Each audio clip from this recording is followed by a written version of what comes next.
Hello दोस्तों, राधे राधे, जय श्री कृष्णा। कैसे हो आप सभी दोस्तों? आज मैं आप लोगों के लिए कोई व्लॉग नहीं लेके आई हूँ, बल्कि आप सभी के साथ अपनी कुछ बातें हैं जो शेयर करूँगी।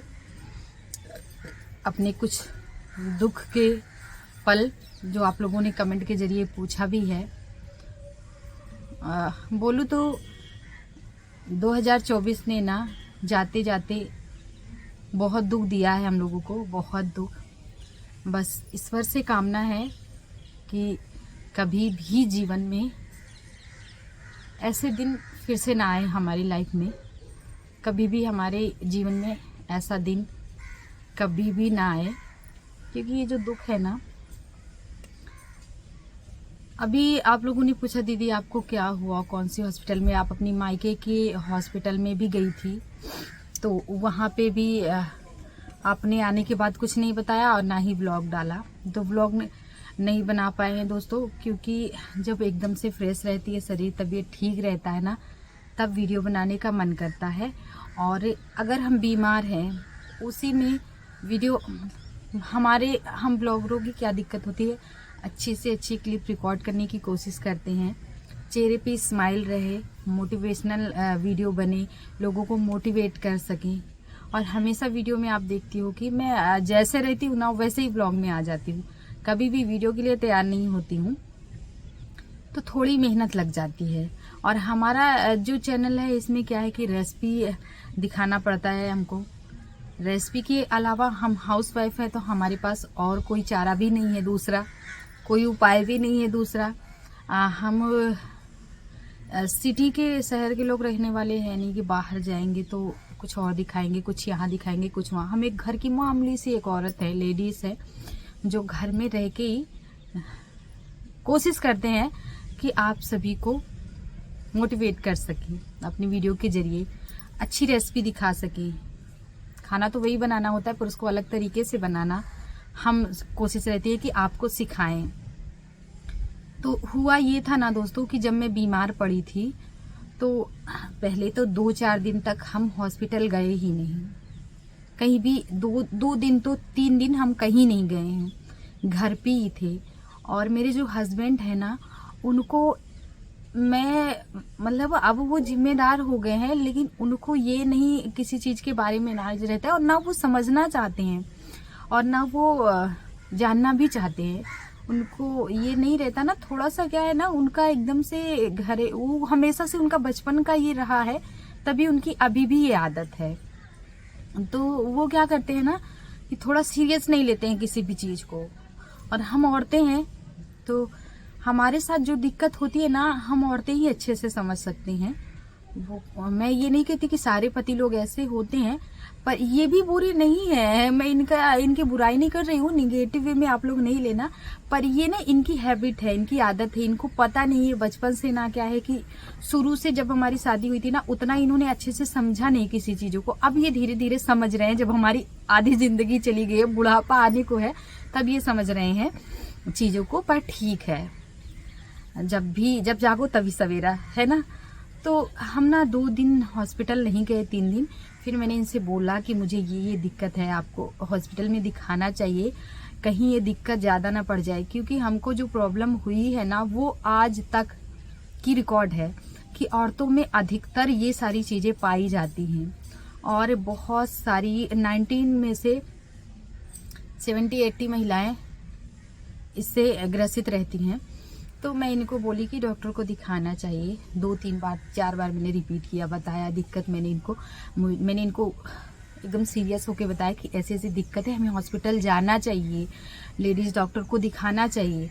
तब ये बोले कि चलो ठीक है। तो हम हमारे पास के ना शहर में गए, और यहाँ से शहर की मैं किलोमीटर से तो नहीं बता सकती हूँ, पर 40 से 45 मिनट हमें लग जाते हैं शहर पहुँचने में। तो वहीं पे एक हॉस्पिटल है करैली में, तो अच्छी लेडीज डॉक्टर हैं, बैठती हैं, जो एजेड हैं, अच्छी डॉक्टर हैं। तो वहाँ हम हॉस्पिटल में गए। पहले मैं राजरूपपुर में जाती थी, एक लेडीज डॉक्टर है, वहाँ पे हमेशा दिखाया करती थी। ये वाला हमने जब चेकअप करवाया, इससे पहले हम वहीं पे जाया करते थे। हमारे 4 बच्चे हुई है, 4 बच्चों में से मैंने तीनों वीडियो का मैंने पूरा देखभाल अच्छे से शुरू से मैंने वही राजरूपपुर में जो लेडीज डॉक्टर है, जच्चा बच्चा केंद्र है, बहुत अच्छी डॉक्टर है, वही से मैंने शुरू से किया है। लेकिन जब मेरा बेटा पेट में आया तो मैंने किसी भी डॉक्टर को कुछ भी नहीं दिखाया, गांव के डॉक्टर से मैंने सारा कुछ करवाया, चेकअप वगैरह। तो मैं बता रही थी कि जब हम वहां पे गए तो उन्होंने पहले चेकअप किया, तो उन्होंने बोला कि दिक्कत क्या है। मैंने बताया कि मुझे ये दिक्कत है, बेली फिट में करीब 1.5 सालों से पेन होता रहा है मेरे बेली फिट में। तो अभी आप लोगों ने देखा कि 2024 में हमने बहुत कुछ झेला।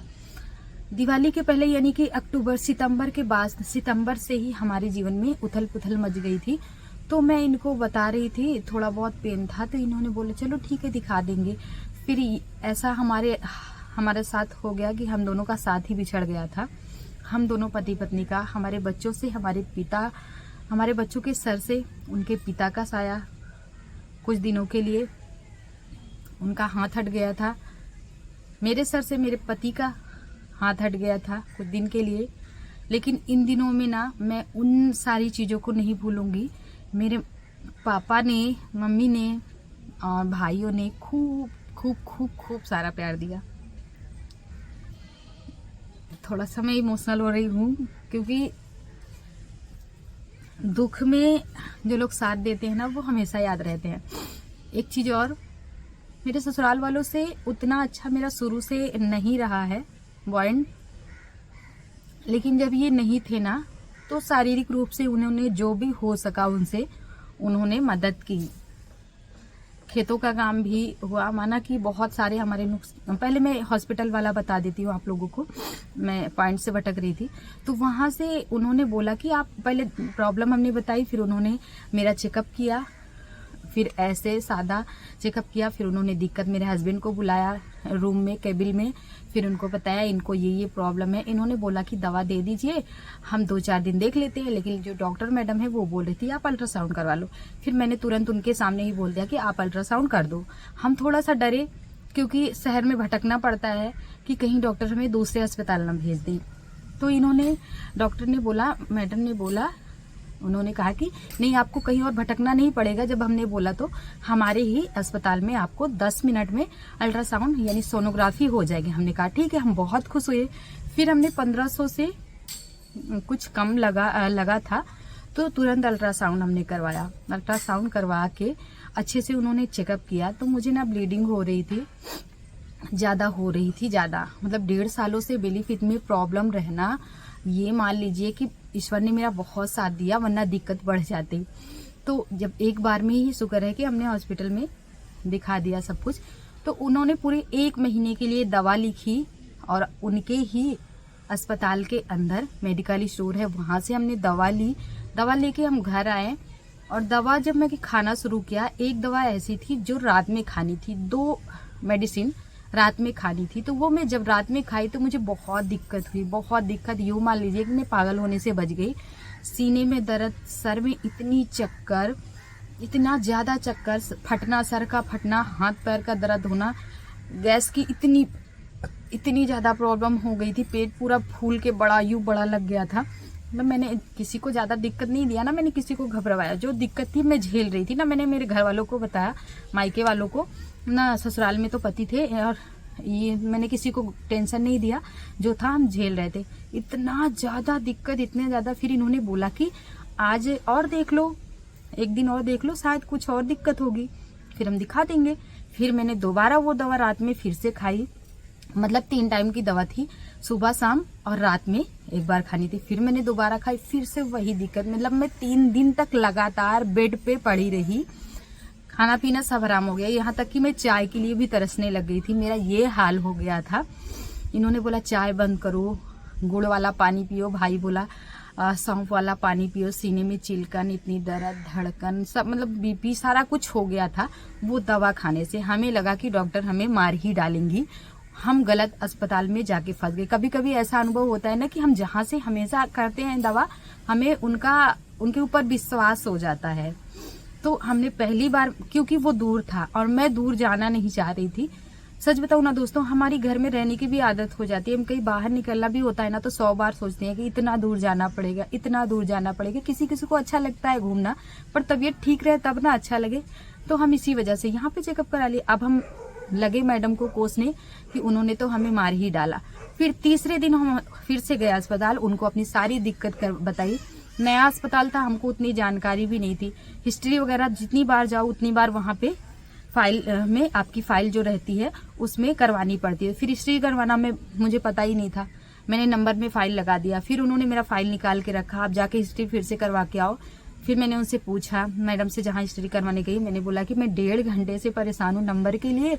अब मेरा नंबर आया तो मुझे हिस्ट्री फिर से करवाने के लिए उन्होंने भेज दिया।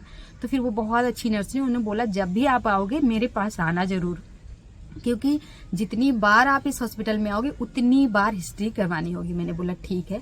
तो ये बात समझ में आ गई थी। फिर मैडम से हम मिले, फिर से हमारा नंबर लगाना पड़ा हमें। फिर मैंने उनको बताया कि मैडम ऐसा लग रहा है कि मैं प्रेग्नेंट हो गई हूँ, मेरी स्थिति ऐसी हो गई है, मैं बेड पे आ गई थी। फिर उन्होंने दवा चेंज की और उनके ही स्टोर से फिर हमने दवा ली। फिर घर आ गए। घर आने के बाद फिर मैंने दवा खानी शुरू की, जैसे रूटीन था वैसा ही था, दवा चेंज हो गई थी। मुझे कोई आराम नहीं मिल रहा था, थोड़ा सा आराम मिला। दवा मतलब जो उल्टी आ रही थी ना वो उल्टी रुक गई थी, बाकी वैसे ही दिक्कत थी। फिर हम मम्मी पापा का बार बार फोन आया था, आराम मिला नहीं। हाँ, फिर एक दिन इतनी ज़्यादा बीमार पड़ी और घर में आने वाले थे कोई रिलेटिव। हस्बैंड जी फोन किए कि हमारे साथ में कोई आ रहा है, खाना शाम को अच्छा सा बना के रखो। शाम के करीब इन्होंने 6 बजे फोन किया। तबीयत बहुत खराब थी, मैं बेड भी थी। फिर मैंने बोला कि हमारी छोटी ननद को बुला लाओ। मैंने अपनी बेटी से बोला कि बुआ को बुला लाओ, खाना आज उनसे बनवा लेते। मैंने कभी भी उनको नहीं बुलवाया था, कभी भी। इतने साल का मेरा दिन चला गया, फिर इतनी मजबूरी में बुलवाना पड़ा। फिर उनकी भी तबीयत ठीक नहीं थी। फिर सासू जी आई, उन्होंने सब्जी और रोटी बनाया। किचन में उनकी आदत नहीं है बिल्कुल भी बनाने की, लेकिन फिर भी उन्होंने जैसे तैसे। मेरी तीनों बेटियां, मैं बेड पे लेटे लेटे सारा चक्कर आ रहा था, आग बनती पर कान से सब सुन रही थी। कोई आटा लगा रहा है, माही आटा लगा रही है, मानसी पूरे किचन की सफाई करे, अम्मा ऐसे करो, अम्मा वैसे करो। क्योंकि वो बुजुर्ग है, उनको चूल्हे में खाना बनाने की आदत है, किचन में उन्होंने कभी खाना बनाया नहीं, तो उनको दिक्कत हो रही थी। मुझे भी बड़ी शर्म आ रही थी। मैंने कभी भी, जितने दिन मैं उनके साथ में भी रही हूँ ना, मैं चाहे कितना भी बीमार पड़ूं, लेकिन मैंने अपने सामने उनको कभी भी खाना नहीं बनाने दिया है। मुझे बड़ी शर्म आ रही थी, पर लाचार थी। अगर मैं खड़ी होती मुझे ऐसा लगता कि मैं बीमार गिर जाऊंगी। उन्होंने पूछा भी कि ठीक हो, मैंने कहा नहीं। उन्होंने बोला बीपी चेक करवा लो। फिर ये नहीं थे। जब ये आए मेहमान के साथ, तो फिर उन्होंने देखा मैं बेड पे पड़ी थी, तो पूछा कि क्या हो गया। तो फिर हम लोग गए गाँव के डॉक्टर से, फिर बीपी वगैरह चेक करवाया। जो भी चिलकन, सीने में जलन, चक्कर, जो कुछ भी था, उल्टी वगैरह सब कुछ का हमने फिर से दोबारा से दवा ली। जो शहर से दवा लेके आए थे वो हमने बंद कर दिया। फिर उनकी दवा खाई, नींद की अच्छी नींद भी नहीं आ रही थी, उन्होंने नींद की दवा दी, सब कुछ। 2 दिन मैंने उनकी दवा खाई, फिर मुझे आराम मिला।